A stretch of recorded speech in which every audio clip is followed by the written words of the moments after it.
Mi nombre es Jesús Lobo y continuando con el examen físico cardiovascular, vamos a hablar ahora de la palpación.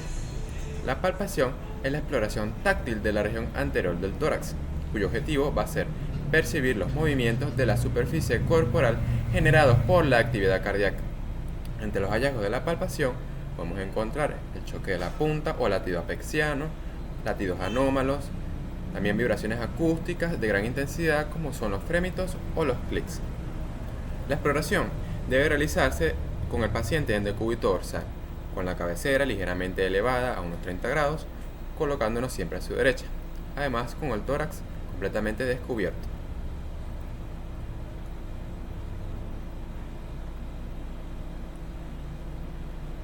Para una exploración metódica, la palpación se realiza primero de forma general, usando la palma completa de la mano, la cual es más sensible a las vibraciones táctiles, y luego de forma asociada a los 4 focos anatómicos, utilizando las yemas de los dedos, las cuales son más sensibles a la discriminación puntual.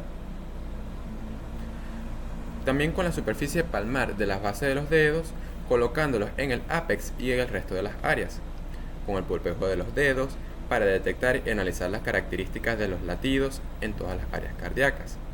Otra forma puede ser con la mano en forma de garra y con el pulpejo de los dedos índice, medio, meñique y anular colocados en el segundo y tercer, cuarto y quinto espacio intercostal izquierdos con línea paraesternal izquierda para palpar desde arriba hacia abajo.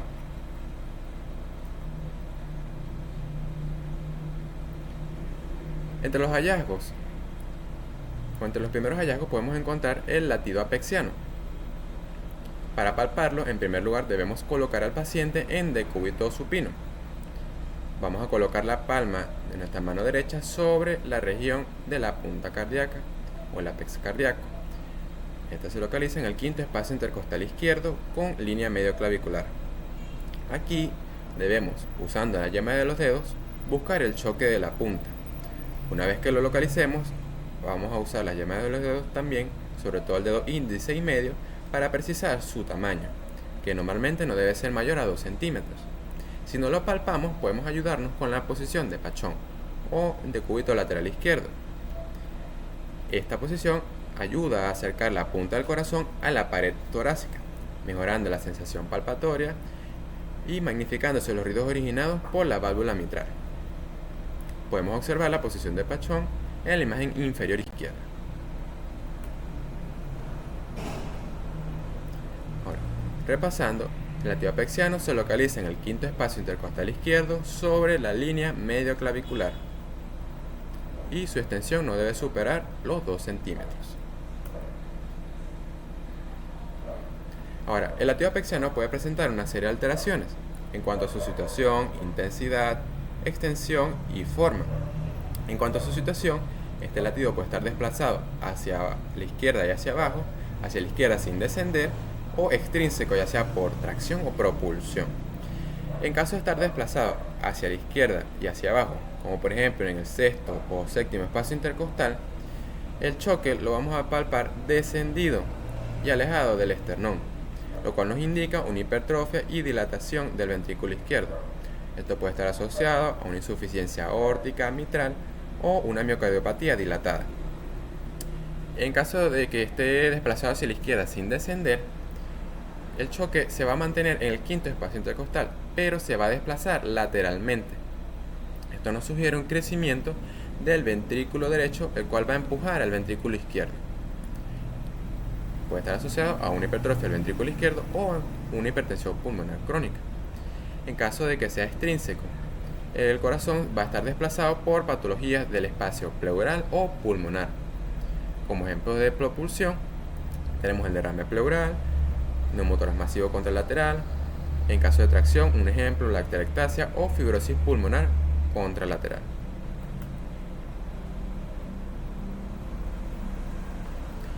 En cuanto a su intensidad, este puede estar aumentado o disminuido.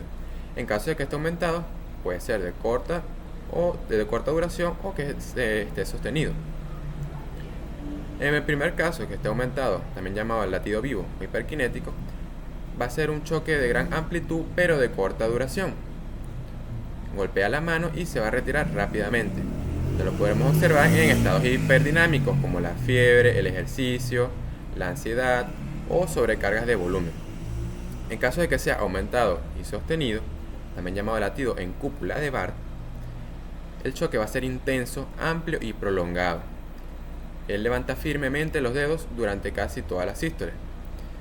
Se observa en casos de sobrecarga de presión crónica, como la estenosis aórtica o la hipertensión arterial grave.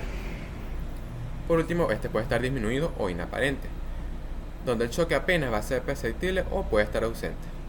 Cabe recalcar que es normal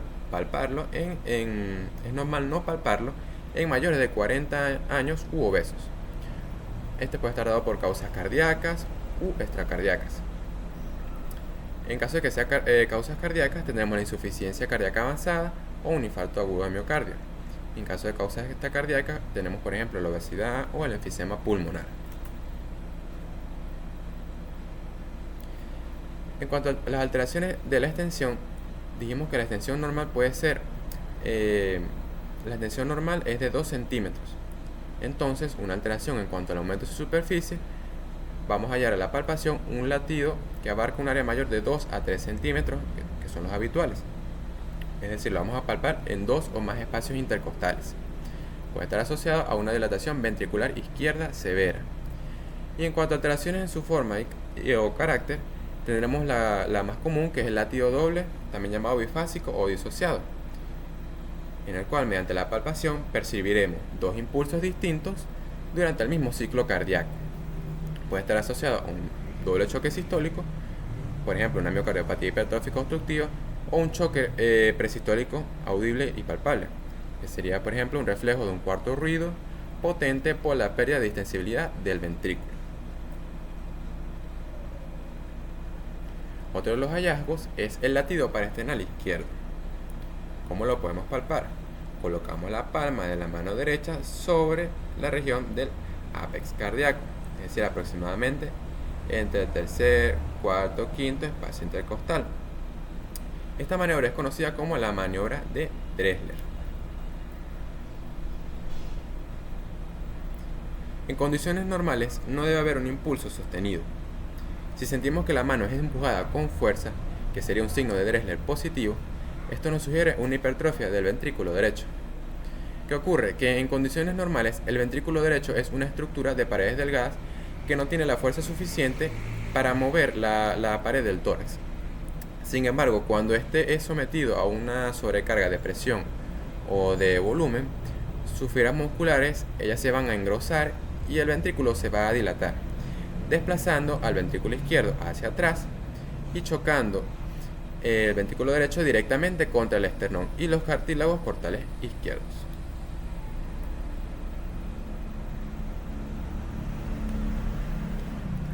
También tenemos el frémito. Esta es una vibración física palpable en la pared torácica, provocada por el flujo turbulento de la sangre o el paso del aire. El frémito corresponde a la palpación de un soplo intenso. Este se aprecia mejor usando la superficie de la palma de la mano y lo podemos palpar en el segundo espacio intercostal izquierdo con el borde external o segundo espacio intercostal derecho con borde external derecho. La presencia de frémitos nos va a orientar hacia el diagnóstico de valvulopatías o también pueden ser comunicaciones anormales entre cavidades con shunt.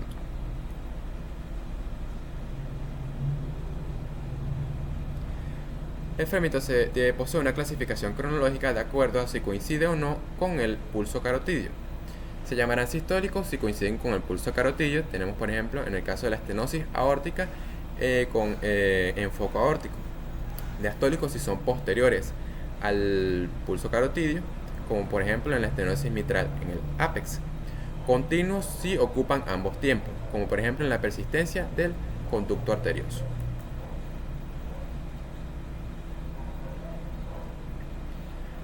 Los clics son ruidos sistólicos agudos y de corta duración, los cuales pueden llegar a palparse en la superficie torácica como unos pequeños chasquidos.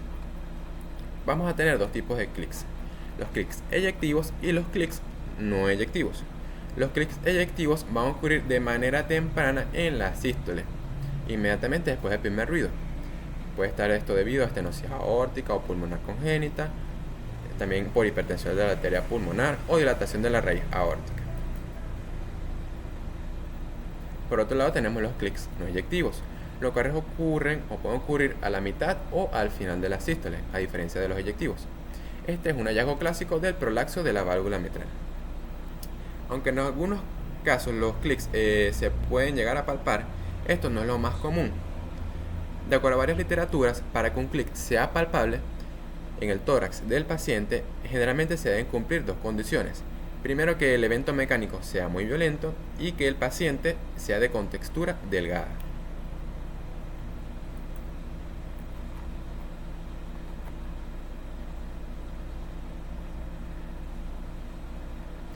Ahora vamos a hablar acerca de la percusión. Esta es una técnica que actualmente se encuentra en desuso, dado que existen otros recursos más eficientes como la radiografía de tórax o el ecocardiograma. Pero dado que no siempre vamos a contar con estos recursos y siguiendo la línea del examen físico, vale la pena mencionarlo. La percusión es una técnica de exploración semiológica, la cual consiste en golpear suavemente la pared del tórax para ayudarnos a determinar el tamaño o la presencia del líquido en el corazón.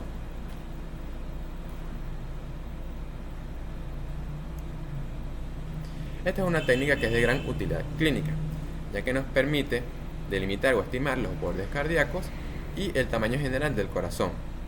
Además nos va a ayudar a la detección de patologías, como por ejemplo la cardiomegalia o la presencia de derrames pericárdicos.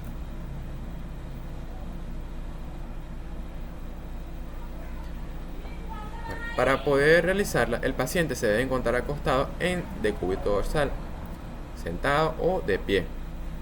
Vamos a dar golpes suaves utilizando el dedo índice o medio de una mano, o sea, el dedo plexímetro, sobre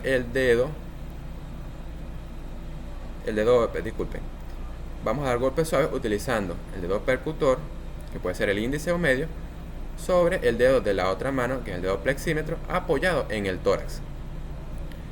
Vamos a comenzar en la parte externa izquierda del tórax, percutiendo los espacios intercostales tercero, cuarto, quinto y sexto. Vamos a ir desde la línea axilar hacia el esternón, buscando la transición de un sonido que es resonante, dado por el pulmón, a un sonido mate, dado por el corazón.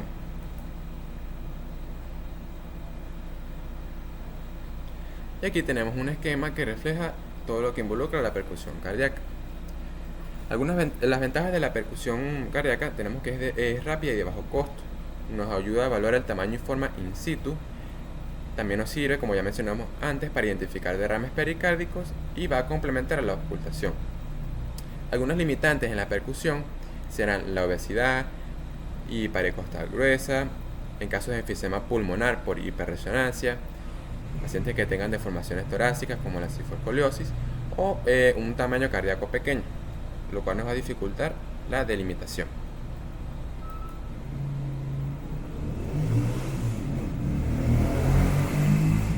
La auscultación.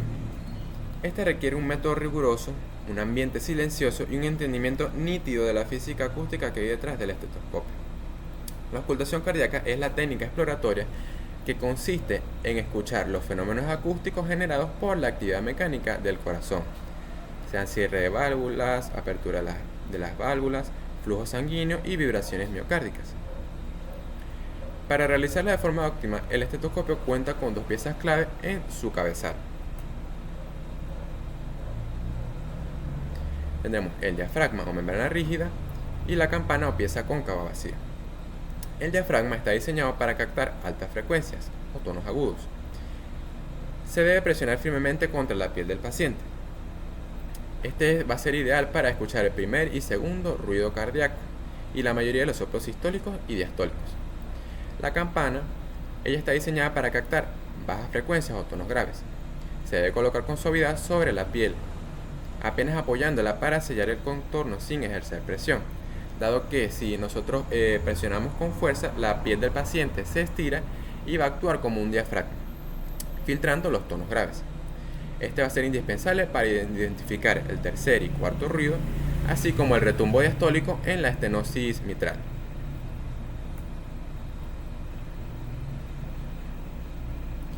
Para realizarla se deben adoptar una serie de posturas, tanto por parte del médico y del paciente. El explorador se debe ubicar siempre a la derecha del paciente, lo cual va a facilitar la maniobrabilidad del estetoscopio.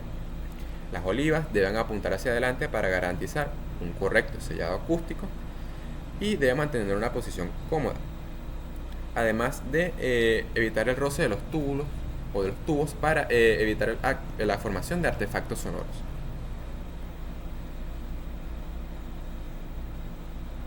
En cuanto al paciente, a este se le debe ubicar en una posición de decúbito supino, con la cabecera de la camilla ligeramente elevada a unos 30 grados. El tórax debe estar completamente descubierto.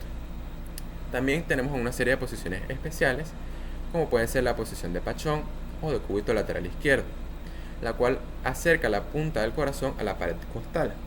Esta va a ser fundamental para ocultar la zona mitral, tercer y cuarto ruido y soplos de la válvula mitral. Entre otras posiciones vamos a tener la posición de Azoulay, en la cual el paciente se encuentra sentado, inclinado hacia adelante y con los brazos elevados. Esta posición nos ayuda a acercar la base del corazón a la pared torácica, facilitando la audición de los soplos de las válvulas semilunares. También tenemos la posición de Harvey, en la cual el paciente se ubica o se va a encontrar sentado con inclinación del tórax hacia adelante. Con esta posición se pretende acercar la base del corazón a la pared torácica. Esto va a lograr magnificar los ruidos auscultatorios provenientes de las válvulas semilunares.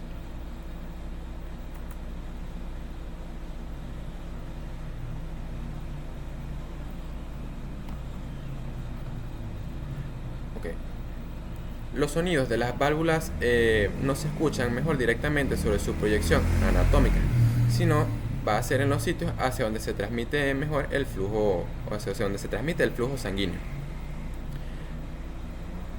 Por lo tanto, vamos a tener lo que son los focos auscultatorios. Aquí los podemos ver esquematizados en un cuadro, pero vamos a visualizarlos mejor con una imagen. En primer lugar, tenemos el foco aórtico, lo pueden visualizar de color rosado, el cual se localiza en el segundo espacio intercostal derecho con línea paraesternal derecha. Este evalúa principalmente los ruidos de la válvula aórtica. Segundo, tenemos el foco pulmonar de color verde, el cual se ubica en el segundo espacio intercostal izquierdo con línea paraesternal izquierda. Este evalúa los ruidos de la válvula pulmonar y es ideal para escuchar el desdoblamiento del segundo ruido. En tercer lugar, tenemos el foco aórtico o accesorio o de ERP, el cual se localiza en el tercer espacio intercostal izquierdo con línea paraesternal izquierda. Lo podemos visualizar de color morado. Este nos permite una mejor percepción de los soplos de la insuficiencia aórtica. Seguimos con el foco tricuspidio, el cual se localiza en el cuarto espacio intercostal izquierdo con línea paraesternal izquierda. Lo visualizamos de color naranja amarillo. Este evalúa principalmente los ruidos provenientes del ventrículo derecho y de la válvula tricúspide. También tenemos el foco mitral, el cual se localiza en el quinto espacio intercostal izquierdo con línea medioclavicular izquierda. Este nos va a ayudar a evaluar los ruidos provenientes del ventrículo izquierdo y de la válvula mitral. En literatura también nos refiere otros dos focos, como son el foco mesocárdico, el cual corresponde a los espacios al tercer y cuarto espacio intercostal sobre el cuerpo external y áreas vecinas, tanto derecha como izquierda. Aquí se recogen mejor los fenómenos ocultatorios dependientes de la alteración del septum interventricular y de ambos tractos de salida ventricular. También tenemos el foco de la aorta descendente, el cual corresponde a la proyección de esta porción sobre la pared posterior del hemitórax izquierdo. Va a ir desde la tercera hasta la 12ª vértebra dorsal, la cual es una zona electiva de ocultación de la coartación aórtica.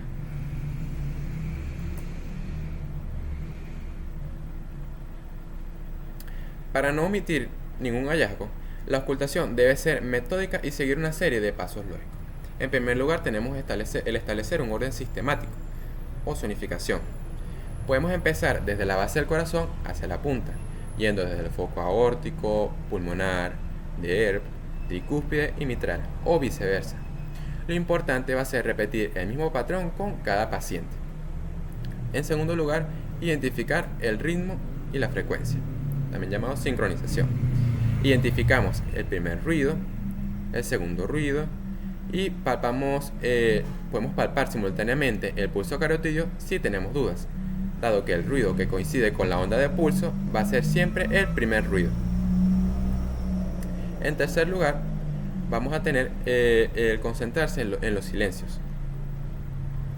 Debemos escuchar atentamente el pequeño silencio generado entre el primer y segundo ruido, buscando los soplos sistólicos, y luego el gran silencio que se genera entre el segundo y el siguiente primer ruido, en busca de soplos diastólicos o ruidos agregados como tercer y cuarto ruido.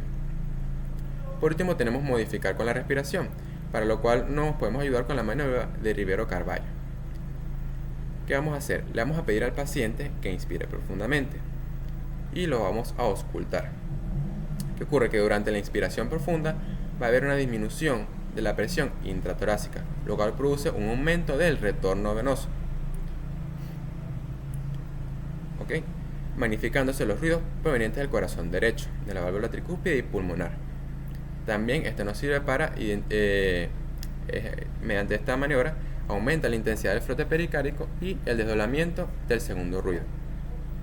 Si los soplos o los ruidos aumentan de intensidad en el lado derecho, debido al mayor retorno venoso, este se conoce como signo de Rivero-Carballo positivo, confirmando el origen derecho de la lesión.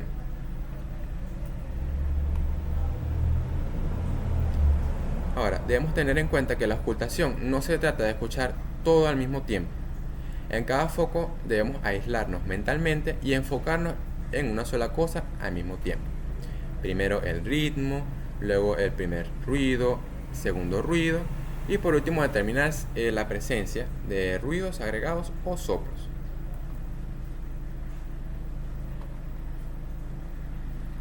Ahora, dentro de los hallazgos en la auscultación del área precordial podemos encontrar los ruidos cardíacos, tendremos el primer, segundo, tercer y cuarto ruido, y también ruidos agregados como son los clics o los chasquidos, tendremos soplos cardíacos y los frotes pericárdigos. Ahora, ¿qué son los ruidos cardíacos? Estos son sonidos breves y transitorios producidos por la apertura y cierre de las válvulas.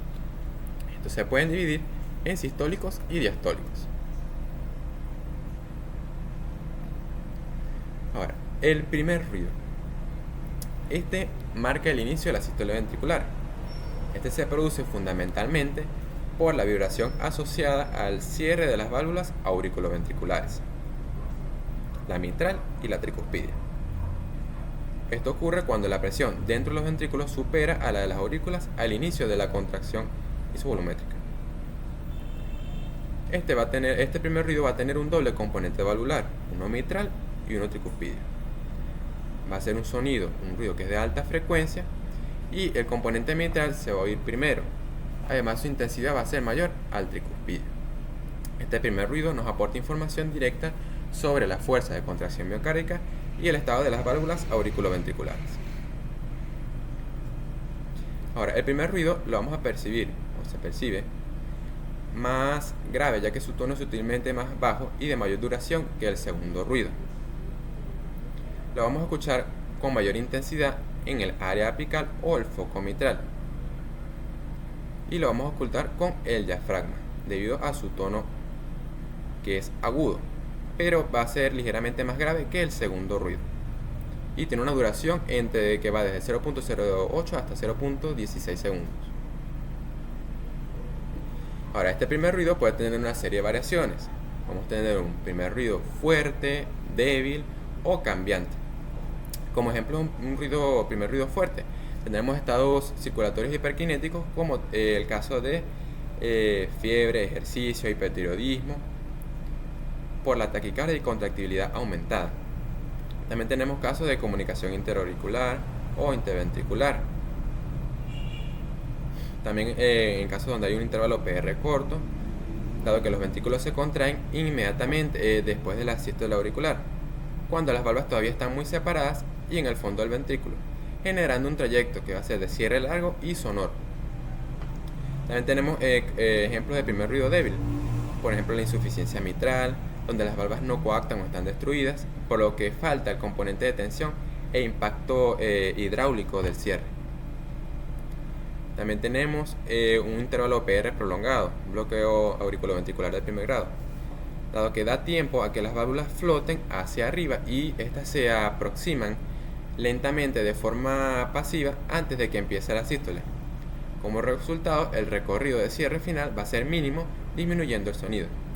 También tenemos ruido cambiante, como por ejemplo la fibrilación, en caso de fibrilación auricular, dado que los ciclos de llenado diastólico varían constantemente en longitud con cada latido. La posición de las valvas al inicio de la sístole va a ser aleatoria, provocando que unos primeros ruidos suenen muy fuertes y otros casi inaudibles, por eso es cambiante.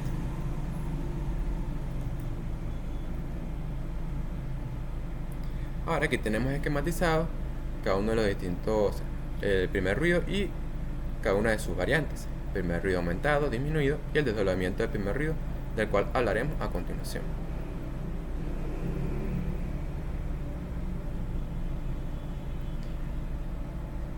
Ahora, sabemos que el primer ruido está formado por dos componentes, uno mitral y uno tricuspidio. ¿Okay? El componente mitral va a preceder ligeramente al tricuspidio. Esto debido a que el ventrículo izquierdo se va a despolarizar y se contrae unas milésimas de segundo antes que el derecho. Sin embargo, el oído humano clínico lo suele percibir como un único sonido unificado. Entonces, en el desdoblamiento fisiológico, el componente mitral antecede al tricuspidio y entre ellos va a haber un pequeño intervalo que es normal de 0.04 segundos. Este va a ser normal en jóvenes y en adultos sanos. Por otro lado, tenemos el desdoblamiento patológico del primer ruido, donde el componente mitral va a suceder mucho antes que el tricuspidio. ¿Por qué? Porque se ve un retraso de la activación del ventrículo derecho. Como causas, tenemos un bloqueo de la rama derecha o extrasístoles ventriculares del ventrículo izquierdo, donde el intervalo entre estos dos componentes va a estar aumentado aproximadamente entre 0.05 y 0.08 segundos. También tenemos el desdoblamiento paradójico o invertido, el cual va a ser totalmente lo contrario al fisiológico, donde el componente tricuspidio antecede al mitral.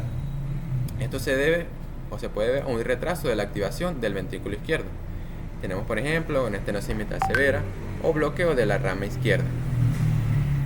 Este desdoblamiento va a ser más audible en el foco tricuspidio y sabemos que representa el cierre de ambas válvulas auriculoventriculares, mitral y tricuspidia.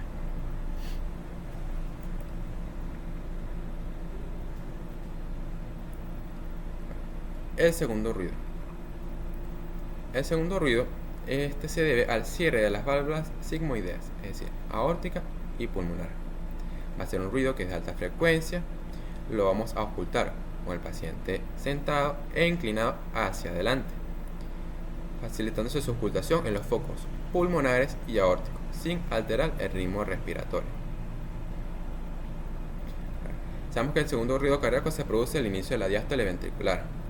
Cuando los ventrículos terminan de eyectar la sangre, la presión intraventricular va a caer bruscamente por debajo de la presión de las grandes arterias. Esto va a generar un reflujo retrógrado de sangre hacia los ventrículos, esto que empuja las valvas de las válvulas semilunares, provocando su cierre abrupto. La desaceleración violenta de la columna de sangre contra las válvulas cerradas va a hacer vibrar a las valvas, las paredes de los vasos y las cámaras ventriculares, lo cual va a generar un sonido audible y de tono más agudo que el primer ruido.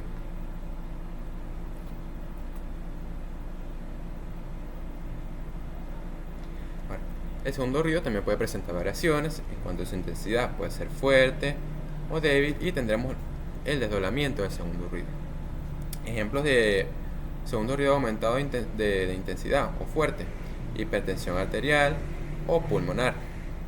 También tenemos un segundo ruido cardíaco disminuido, como por ejemplo la estenosis aórtica o pulmonar severa, donde las válvulas se encuentran tan rígidas o fusionadas que apenas ellas se van a mover, disminuyendo el sonido del cierre.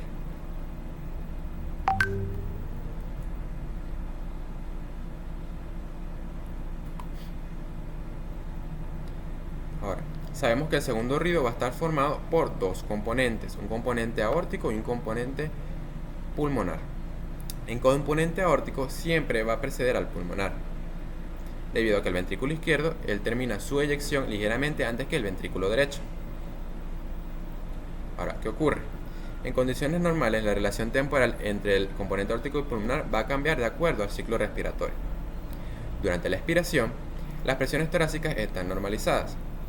Los componentes aórtico y pulmonar van a estar tan cerca uno del otro que el oído humano no va a poder lograr diferenciarlos. Por eso se perciben como un ruido único. Ahora, durante la inspiración es donde va a ocurrir el desdoblamiento fisiológico. Al inspirar, se va a generar una presión negativa dentro del tórax. Esto va a provocar dos efectos hemodinámicos simultáneos. Tendremos un aumento del retorno venoso al corazón derecho. Ocurre que el ventrículo derecho se llena más de sangre, lo que prolonga su tiempo de eyección sistólica.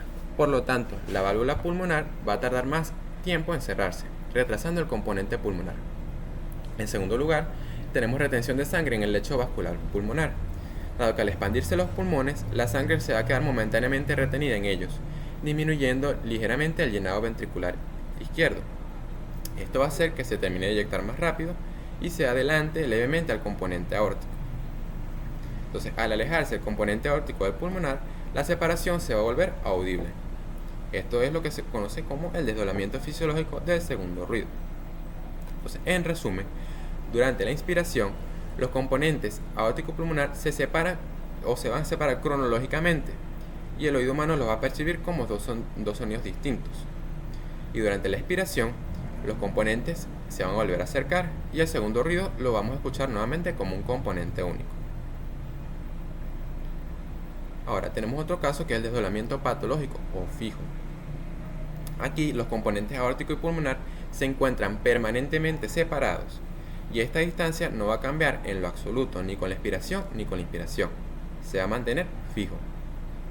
¿Cómo ocurre esto? Bueno, el volumen de sangre que maneja el ventrículo derecho está aumentado de forma constante, por lo que el componente pulmonar siempre va a estar retrasado, bloqueando el efecto de los cambios de presión respiratorio. Como ejemplo de esto tenemos la comunicación interauricular, dado que debido al cortocircuito que ocurre de izquierda a derecha, va a haber una sobrecarga de volumen crónica en las cavidades derechas. Por último tenemos el desdoblamiento paradójico, que va a ser todo lo contrario al desdoblamiento fisiológico. Ocurre exactamente lo contrario a lo normal. Aquí se escucha el desdoblamiento claramente durante la expiración, al contrario del fisiológico, y va a desaparecer, se va a volver un solo ruido durante la inspiración.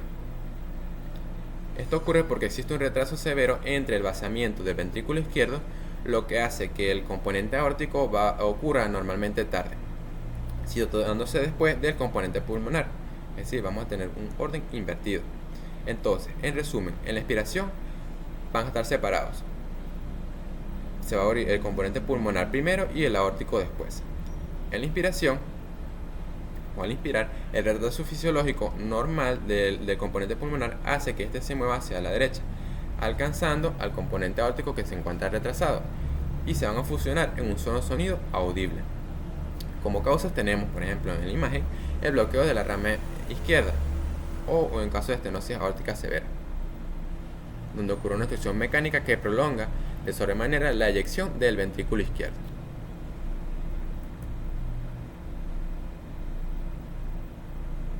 Ahora aquí tenemos un esquema donde se ha reflejado cada uno de los dos componentes que conforman al primer ruido y al segundo ruido.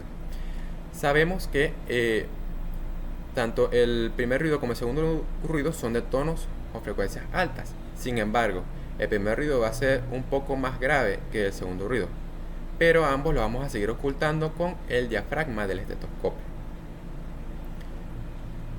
Ahora vamos a proceder a escuchar el primer ruido y el segundo ruido.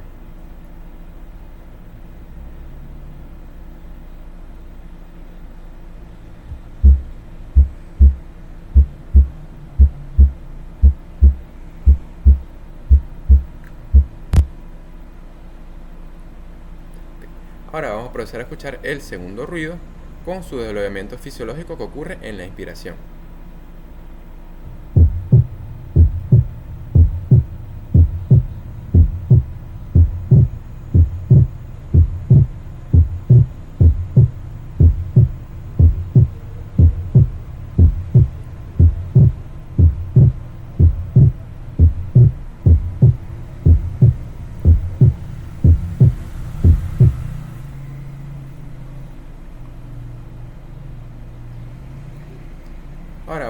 acerca del tercer ruido cardíaco. Este se produce durante la fase de llenado rápido ventricular, cuando la sangre entra a gran velocidad desde la aurícula hacia un ventrículo que ya se encuentra distendido, debilitado o que maneja una sobrecarga de volumen. El chorro hidráulico va a generar una desaceleración súbita que va a hacer vibrar las paredes ventriculares. Este es un ruido que es de baja frecuencia y va a ser difícil de ocultar. Ocurre durante la diástole temprana o media, justo después del chasquido de apertura en caso de que lo haya.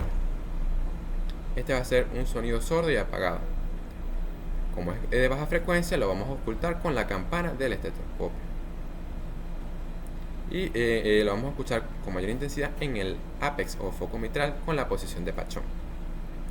Este puede ser fisiológico en niños, jóvenes y mujeres embarazadas, debido a que tienen un alto gasto cardíaco. Y va a ser decididamente patológico en personas mayores de 40 años, siendo el signo clásico de insuficiencia cardíaca congestiva o una insuficiencia valvular grave. Ahora, el cuarto ruido, también llamado ruido presistólico, este se produce por la contracción de la aurícula, que empuja con fuerza un remanente de sangre hacia un ventrículo que se encuentra rígido, hipertrófico o con pérdida de la distensibilidad.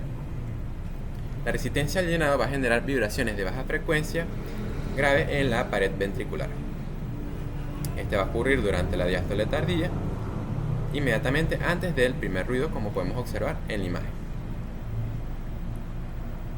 Ahora, este es un sonido que también es de baja frecuencia, lo vamos a ocultar con la campana del estetoscopio en el foco mitral con la posición de pachón. Y va a ser siempre patológico. Aquí tenemos un esquema donde podemos observar las características del tercer y cuarto ruido. Sabemos que estos ruidos son de baja frecuencia y lo vamos a ocultar en el foco mitral. Cabe recalcar que cuando el tercer ruido se asocia a una taquicardia, adquiere se le va a llamar va a adquirir una característica de galope, por lo que se le llama galope ventricular. Y al cuarto ruido se le conoce también como galope auricular. Ahora vamos a escuchar el tercer ruido.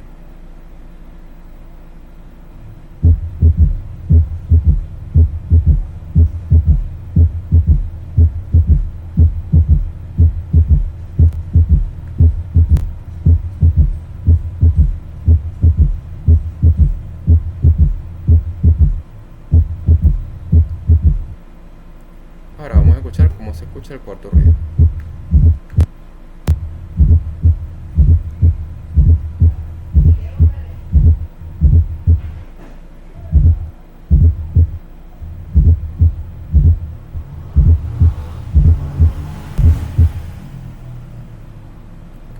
Aquí tenemos un cuadro donde tenemos resumidos los 4 ruidos cardíacos. Aquí me interesa recalcar el tono y frecuencia y el foco de ocultación. A manera de repaso, tenemos que el tono del primer ruido va a ser bajo, con una frecuencia grave, y el segundo ruido alto y agudo. Sin embargo, lo vamos a ocultar con el diafragma del estetoscopio. Ocultamos el primer ruido en el foco mitral y tricuspidio, el segundo ruido en el foco aórtico y pulmonar.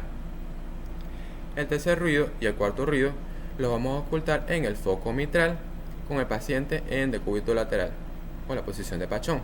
Sabemos que este es un ruido que es muy bajo grave, por lo tanto lo vamos a ocultar con la campana del estetoscopio.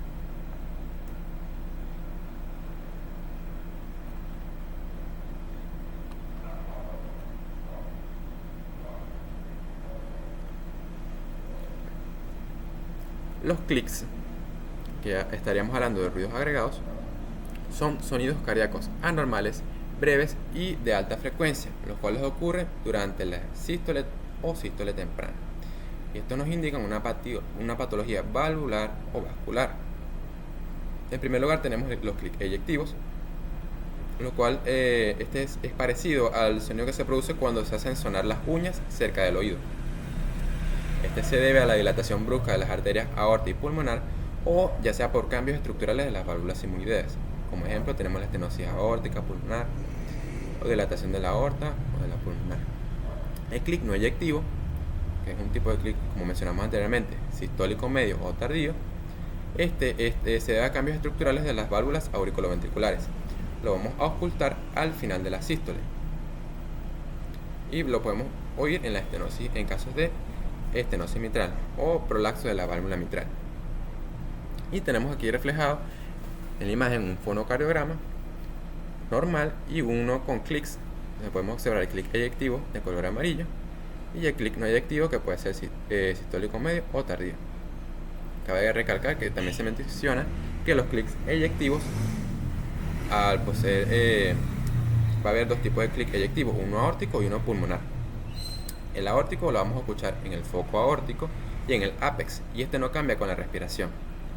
Tenemos como causa la estenosis aórtica congénita, por ejemplo. También tenemos el clic pulmonar, el cual se va a escuchar en el foco pulmonar. A diferencia del aórtico, este va a disminuir o puede desaparecer con la respiración, durante la inspiración, debido a que hay un aumento del volumen del ventrículo derecho que precarga la válvula. Tenemos también, por ejemplo, como causa la estenosis pulmonar.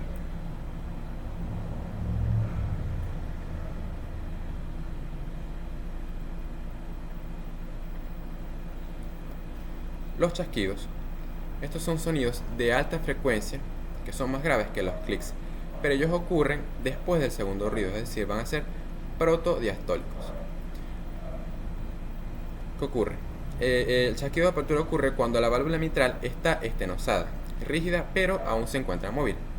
Al abrirse en la diástole, las válvulas se van a frenar bruscamente por la presión de la aurícula izquierda, generando un sonido que va a ser tenso y de alta frecuencia. Estos los podemos ocultar con la posición de decúbito lateral izquierdo y no cambia con la respiración. Como causa la estenosis mitral o tricuspidia. Aquí tenemos un cuadro que nos resume los tipos de chasquido. Tenemos el chasquido de apertura, el cual como ejemplos de él tenemos la estenosis mitral o reumática y la estenosis tricuspidia. También tenemos otros chasquidos diastólicos o chasquidos sistólicos con componentes diastólicos, como el prolapso de la válvula mitral o dilatación de las grandes arterias. Podemos ver el ejemplo del chasquido de apertura aquí en el fonocardiograma con el número 2 y del chasquido diastólico con el número 3.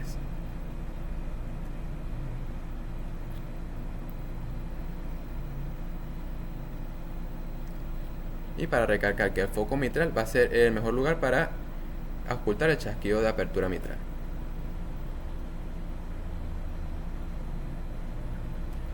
El frote pericárdico. Este es un ruido rudo, superficial y áspero, semejante al roce de lo que dicen dos pedazos de cueros o de seda seca. Estos se producen por la fricción entre las hojas visceral y parietal del pericardio, las cuales ellas ya han perdido su lubricación normal y van a estar inflamadas, como ocurre en el caso de la pericarditis aguda. En cuanto a sus componentes, él es clásicamente trifásico, es decir, coincide con los tres momentos de mayor movimiento del corazón, que serán la sístole ventricular, el llenado rápido diastólico y la sístole auricular. Si el paciente entra en fibrilación auricular, este se va a volver bifásico. Este va a ser un ruido que va a ser muy superficial. Lo escucharemos mejor con el diafragma presionado firmemente sobre el borde esternal izquierdo bajo, con el paciente inclinado hacia adelante y en expiración completa. A diferencia de los soplos, los frotes van a ser sumamente evanescentes u oscilantes. Ellos pueden estar presentes por la mañana y desaparecer por la tarde, o cambiar drásticamente de intensidad al modificar la postura del paciente. Ellos no se irradian ni siguen corrientes sanguíneas. También tenemos reflejado en el cuadro distintos tipos de fonocardiograma. Tenemos el frote pericárdico típico, donde es único multifásico. Podemos encontrarlo amortiguado, como ocurre en el caso del derrame pericárdico asociado, o un derrame pericárdico masivo, donde el frote va a estar ausente.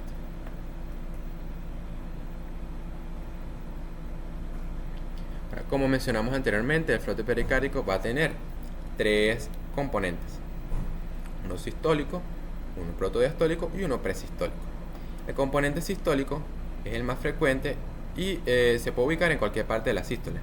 Se puede deber a problemas de estenosis de las válvulas semilunares o insuficiencia de las válvulas auriculoventriculares. El componente protodiastólico se debe generalmente a insuficiencia de las válvulas semilunares y se va a escuchar al inicio de la diástole, como bien lo indica su nombre. Y el componente presistólico lo vamos a escuchar al final de la diástole, justo antes del primer ruido siguiente. Este es causado por la contracción auricular, forzando la sangre a través de una válvula atrioventricular que se encuentra estenosada. Y esto va a ocurrir antes del inicio de la sístole.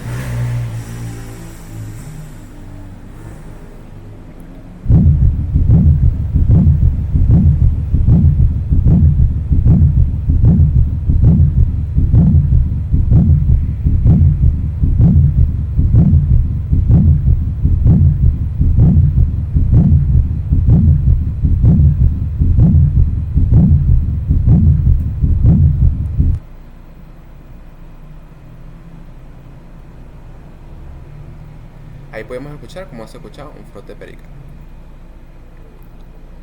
Ahora, los soplos. Estas son vibraciones sonoras muy variables que ocurren durante los silencios del ciclo cardíaco. Son originados por la turbulencia de la corriente sanguínea. Ahora, también podemos definir a los soplos como una serie de vibraciones acústicas prolongadas, que van a ser más largas que los ruidos cardíacos, y son producidas por la transición de un flujo sanguíneo laminar, el cual es silencioso, a un flujo sanguíneo turbulento o ruidoso. Esto puede estar causado por un aumento de la velocidad del flujo, como ocurre en el caso de estados hipercinéticos, como anemia o la fiebre, un paso de sangre a través de una zona estrechada. También tenemos casos de un flujo retrógrado por una barrera incompetente, como en el caso de insuficiencia o regurgitación valvular. Derivación por conexiones anómalas en caso de una comunicación interauricular, por ejemplo, o disminución de la viscosidad de la sangre, como ocurre en la anemia severa. Ahora, los soplos según su ubicación en el ciclo cardíaco pueden ser sistólicos si se ubican entre el primer y segundo ruido, diastólicos si ocurren entre el segundo y primer ruido, o continuos, los cuales ocurren durante toda la sístole y durante toda la diástole. Estos continuos se deben al paso de la sangre en forma continua desde una zona que va a ser de alta presión a otra de baja presión, cuando el desnivel de las presiones se mantiene constante durante todo el ciclo cardíaco. Ahora, de acuerdo a su ubicación en la sístole cardíaca, los soplos sistólicos se van a llamar proto, meso, tele, pan sistólico u holo pan sistólico si los ocultamos al inicio, en la mitad, al final, durante toda la sístole o durante toda la sístole con la misma intensidad respectivamente. Los soplos diastólicos serán llamados proto, meso o telediastólicos si los ocultamos al principio, en la mitad o al final o si ocurren pues al principio, mitad o final de la diástole.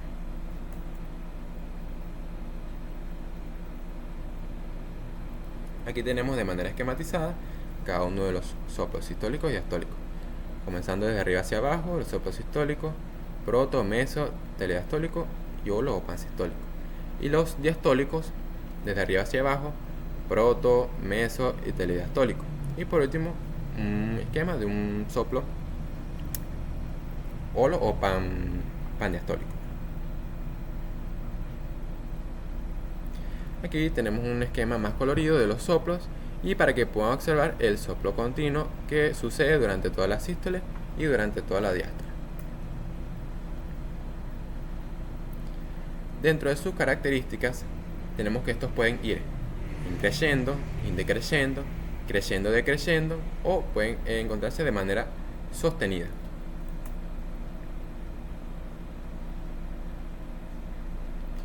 Ahora, para la evaluación semiológica de los soplos, debemos seguir una serie de pasos, ¿no? Para caracterizar con precisión un soplo clínico, debemos evaluarlo bajo los siguientes criterios, que serían, en primer lugar, la situación en el ciclo cardíaco. Ya lo vimos: ¿es sistólico, es diastólico o es continuo? El foco de máxima intensidad, que es el lugar del tórax donde se escuchan con mayor volumen, sea mitral, tricuspideo, aórtico, pulmonar o de hermo. En tercer lugar, vamos a tener la intensidad, que esta se mide con la escala de Levin. Tendremos una serie de 6 grados, en la cual en el primer grado será un soplo que es muy tenue y requiere una concentración extrema y un ambiente que se encuentre en perfecto silencio. Y también podemos requerir de una concentración durante varios ciclos cardíacos para poder detectar. De grado 2, este es débil, pero va a ser audible inmediatamente al colocar el estetoscopio.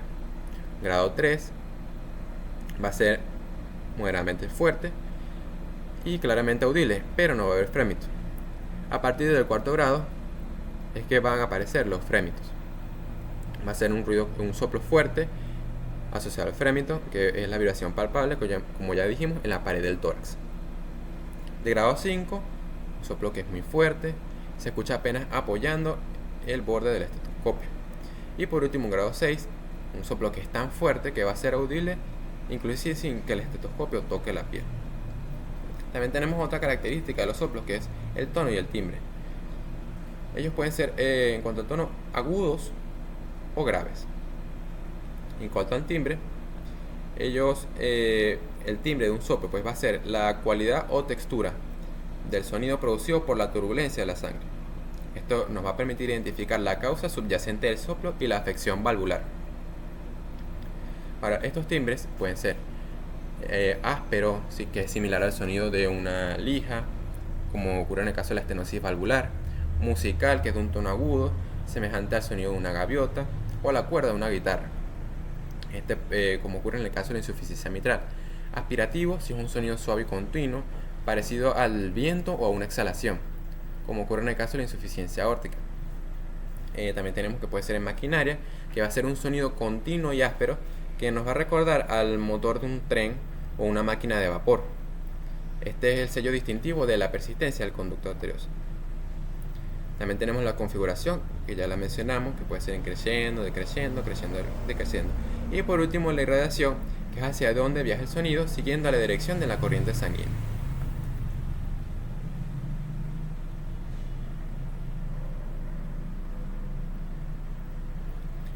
Ahora, aquí les presento un cuadro donde se observa la clasificación de los soplos de acuerdo a cómo ocurren en el ciclo cardíaco.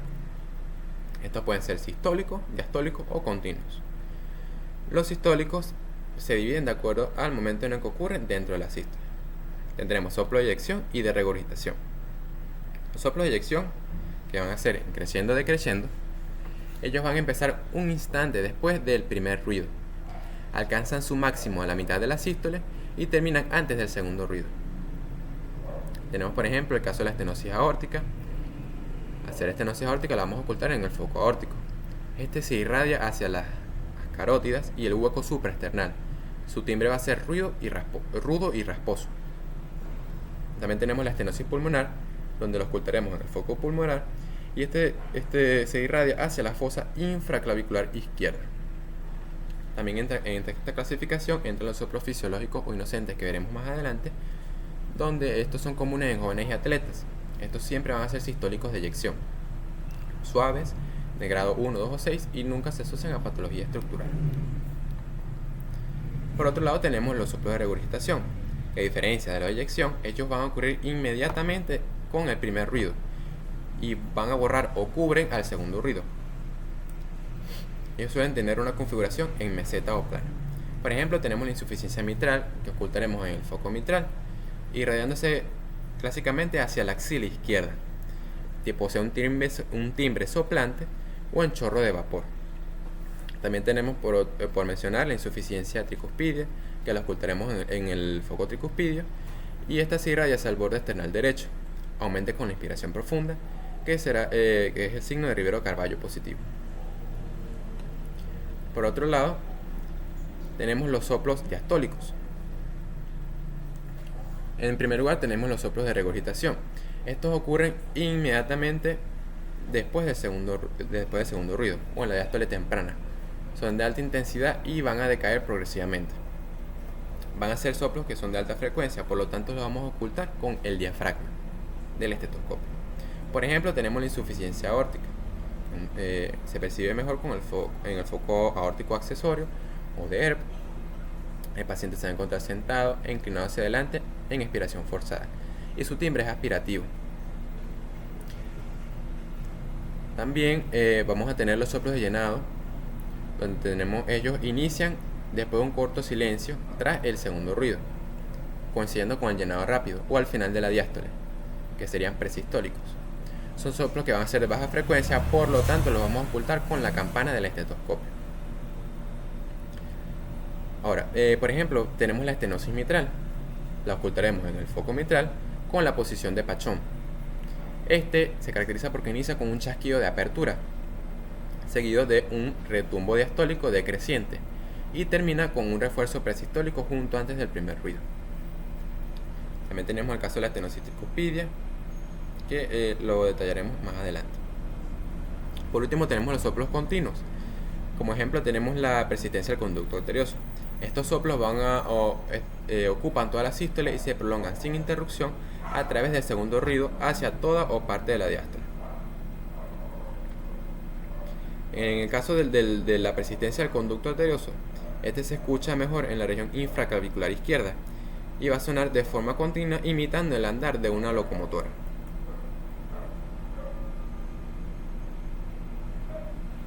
Ahora, aquí podemos ver un dibujo que les trae sobre el soplo por insuficiencia de la válvula tricúspide.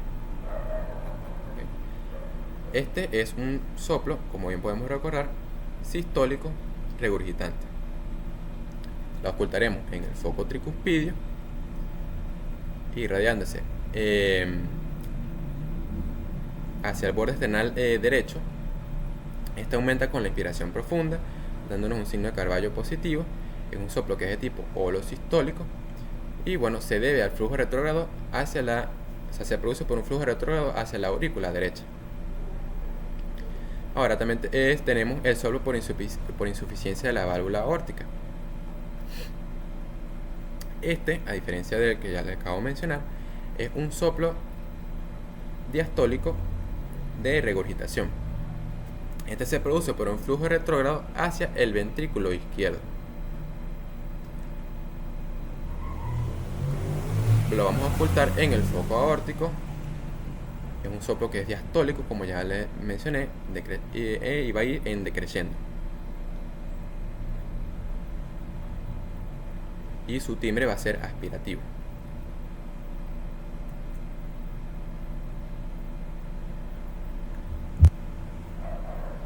A continuación vamos a escuchar, por ejemplo, una serie de soplos diastólicos, 2 soplos diastólicos y después 2 soplos sistólicos.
Ahora vamos a tener otra clasificación de los soplos de acuerdo al daño estructural.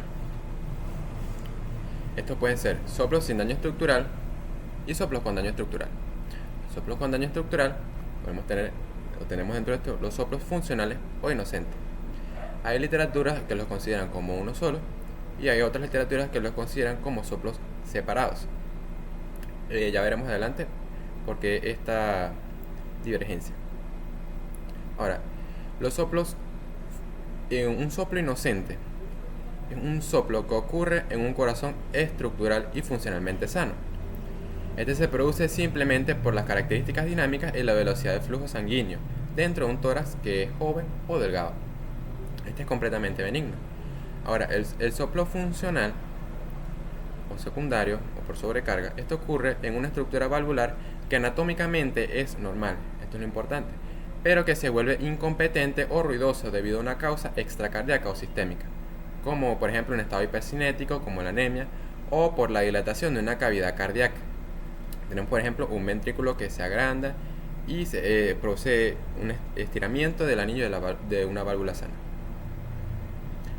Por otro lado, en los soplos con daño estructural tenemos los soplos patológicos. Los soplos patológicos, o también llamados soplos orgánicos. Este soplo es el resultado directo de una alteración anatómica o estructural fija y permanente en el aparato valvular. Por ejemplo, valvas calcificadas, cuerdas tendinosas, rotas o perforaciones, o en los tabiques del corazón. La diferencia entre ellos es precisamente el daño estructural, dado que tanto en los funcionales como inocentes no hay un daño anatómico de las valvas, pero en el patológico sí.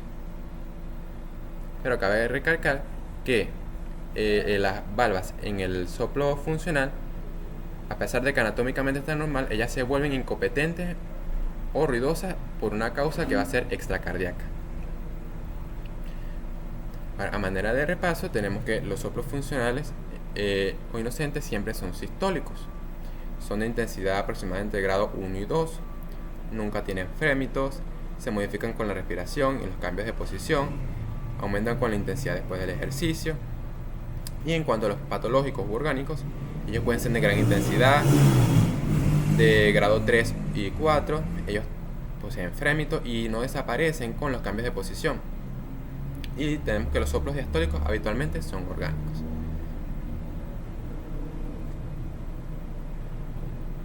Como características de los soplos funcionales también, que son de una tonalidad musical baja, tonalidad musical y son de baja intensidad y de duración corta.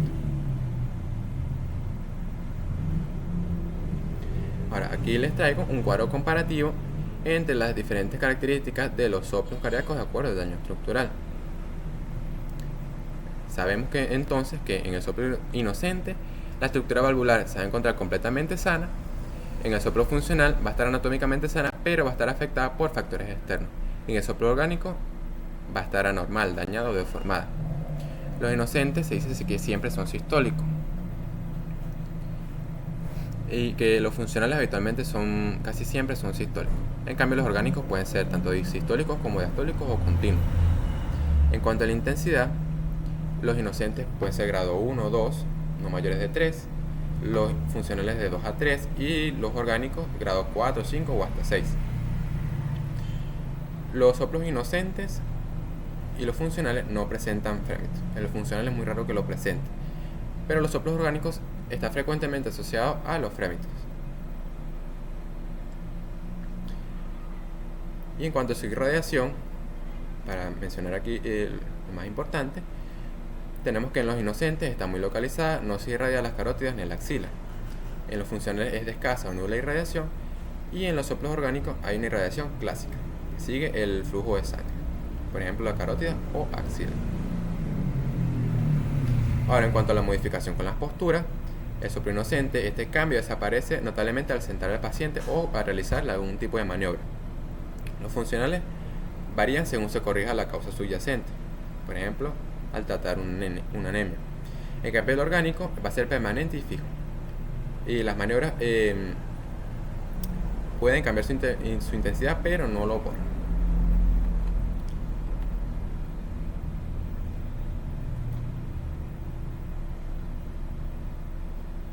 Ahora, quiero rescatar aquí que hay una serie de reglas para saber si un soplo es inocente, funcional u orgánico. Sabemos que si ocultamos un soplo durante la diástole, podemos descartar que sea inocente, dado que los soplos diastólicos son prácticamente orgánicos. Ahora, para saber si un soplo es inocente, sabemos que su timbre suele ser musical, limpio, suave o vibratorio, como el famoso soplo de Steele en los niños. El paciente no va a referir disnea, intolerancia al ejercicio ni fatiga. El funcional, podemos pensar en él cuando detectemos un soplo sistólico en un paciente que presente un cuadro febril agudo, una crisis tiroidea o una hemoglobina que sea muy baja. Lo importante aquí es que el soplo va a desaparecer por completo una vez que el paciente vuelva a su estado basal o se corrija la patología sistémica. Y con el orgánico podemos sospechar si el soplo, entre sus características, es rudo, rasposo o aspira de forma áspera. Si se acompaña de síntomas clínicos claros como la disnea de esfuerzo, angina o síncope, o si se irradia fuera del tórax. También si logramos palpar una vibración en el pecho del paciente, es decir, un frémito, podemos decir que estamos ante un soplo orgánico.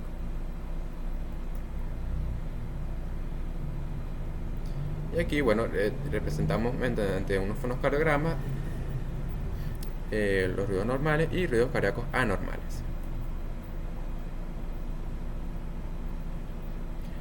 Por último, podemos ver algunas otras maniobras, algunas de las que ya vimos y otras a manera de repaso.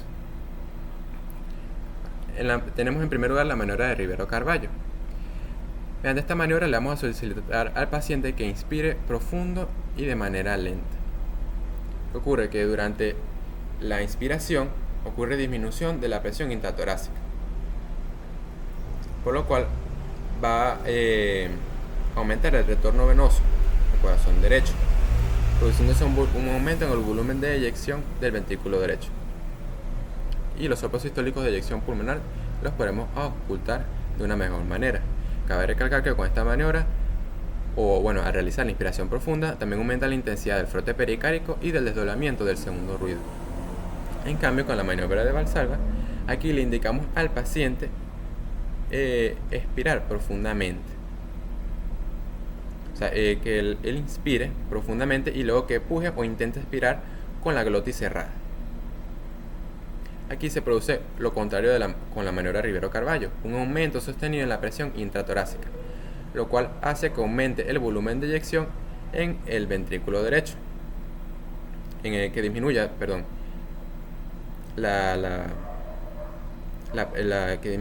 el contenido de sangre que llega al ventrículo derecho, disminuyendo su sonoridad. En cambio, va a aumentar el volumen de eyección en el ventrículo izquierdo, oyéndose mejor los soplos sistólicos de eyección aórtica.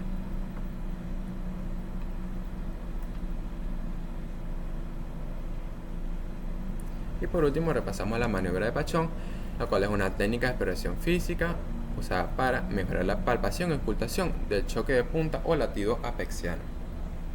Como mencionamos al principio del seminario, colocamos al paciente en decúbito lateral izquierdo con el brazo izquierdo elevado por encima de la cabeza y realizando una expiración forzada. Ocurre que esto desplaza el corazón hacia adelante, facilitando la detección del impulso apical en pacientes que sean obesos, enfisematosos o con mamas grandes, donde no lo palparíamos en decúbito dorsal.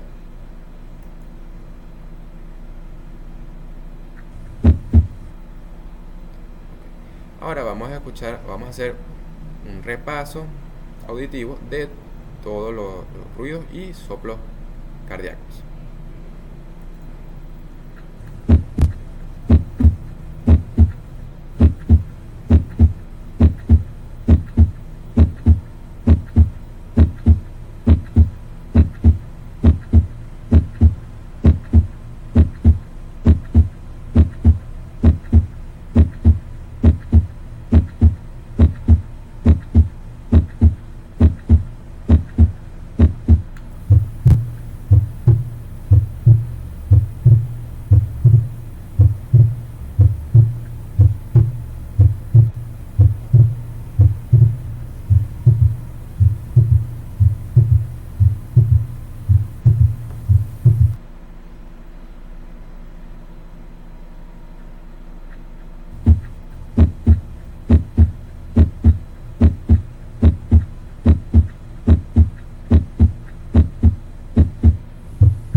por último, vamos a ver cómo puede ser una redacción del examen físico cardiovascular. Tenemos primero un examen físico cardiovascular normal. Entonces, a la inspección se observa un tórax simétrico, normolíneo, no se observan deformidades, latidos anómalos ni circulación colateral. Y el latido de la punta o choque de la punta no visible.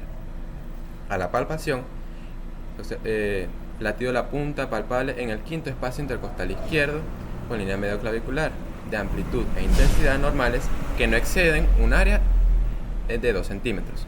No se palpan frémitos ni frotes pericárdicos. A la percusión, matidez cardíaca dentro de los límites normales. A la auscultación, ruidos cardíacos rítmicos irregulares de buena intensidad. Un primer ruido sincrónico con el pulso carotidio y segundo ruido normofonéticos. No se ocultan desdoblamientos patológicos, tercer ruido, cuarto ruido, soplos ni roces. Y por último, signos periféricos, pulso arterial radial simétrico, rítmico, regular, de amplitud y frecuencia normal. Por ejemplo, un paciente que esté sano, 72 latidos por minuto, pulsos periféricos presentes y simétricos, y no hay ingurgitación yugular a 45 grados. También les traje un examen físico cardiovascular en el caso de una insuficiencia cardíaca congestiva. A la inspección, el paciente se observa con disnea de decúbito, con ingurgitación yugular, grado 3 o 4 a 45 grados, con reflejo hepatoyugular positivo. Se observa el latido de punta desplazado por fuera de la línea medioclavicular. A la palpación, el latido de la punta está desplazado hacia el sexto espacio intercostal izquierdo y línea axilar anterior, de carácter difuso, abarcando más de 3 centímetros. Pulso arterial radial alternante de frecuencia incrementada, por ejemplo, una taquicardia de 105 latidos por minuto y amplitud disminuida. A la percusión, presencia de matidez cardíaca desplazada hacia la izquierda y hacia abajo. A la auscultación, ruidos cardíacos rítmicos, taquicárdicos, disminuidos de intensidad e hipofonéticos. Presencia de tercer ruido cardíaco en el ápex, confirmando un ritmo de galope ventricular. Y no se ocultan roces. Cabe recalcar que en la práctica clínica esta descripción estaría complementada con el examen respiratorio, con la presencia de los estertores crepitantes bilaterales en las bases pulmonares.